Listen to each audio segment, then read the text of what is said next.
ஆஞ்சநேய சுவாமி அசோகவனத்திலே சீதா பிராட்டியை தேடிக்கொண்டே இருந்தார். கீழே இறங்கி ராம ராம ராம ராம ராமன்னு சொன்னார். ஜெய் ஸ்ரீராம் சொன்னார்.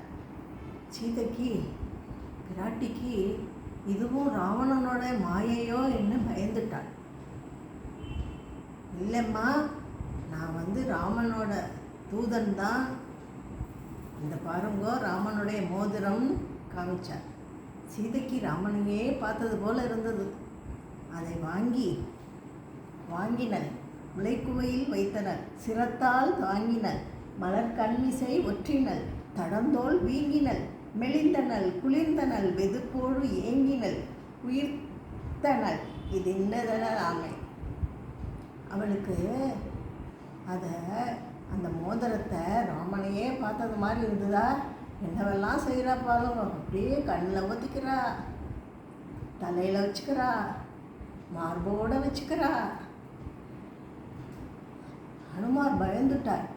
இது ராமன்னு நினச்சிட்டே இவ பண்ணுறாளே, இது ராமன் இல்லை மோதிரம்னு தெரிஞ்சா இவர் உயிர் தரிப்பாளா மாட்டாளோன்னு ஹனுமார் அப்படியே வேண்டிகிட்டே இருந்தார் ராமனை. அப்புறமா அது எப்படியெல்லாம் இருந்ததுன்னா, இருந்து பசியால் இடர் உழந்தவர்கள் எய்தும் அருந்தும் அமுது ஆகியது. அந்த மோதிரம் பசியால் பாடினவங்களுக்கு கிடைச்ச ஒரு அமுதம் மாதிரி இருந்ததுதான்.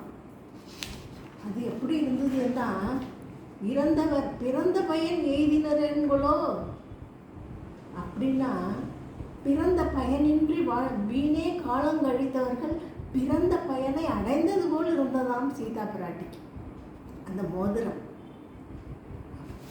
அடுத்து அறத்தவரை அன்பும் விருந்தும் என ஆகியது. அந்த மோதிரம் தர்மம் பண்ணுறவாளுக்கு, அன்னதானம் பண்ணுறவாளுக்கு ஒரு விருந்து கிடைச்ச மாதிரி இருந்துதான்.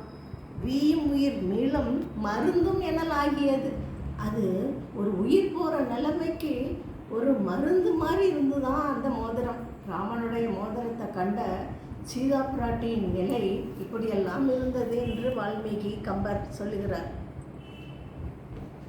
கோபிகா ஜீவனஸ்மரணம் கோவிந்தா கோவிந்தா, ஜானகி காந்தஸ்மரணம் ஜெய ஜெய ராம ராம். ஜெய் ஸ்ரீராம்.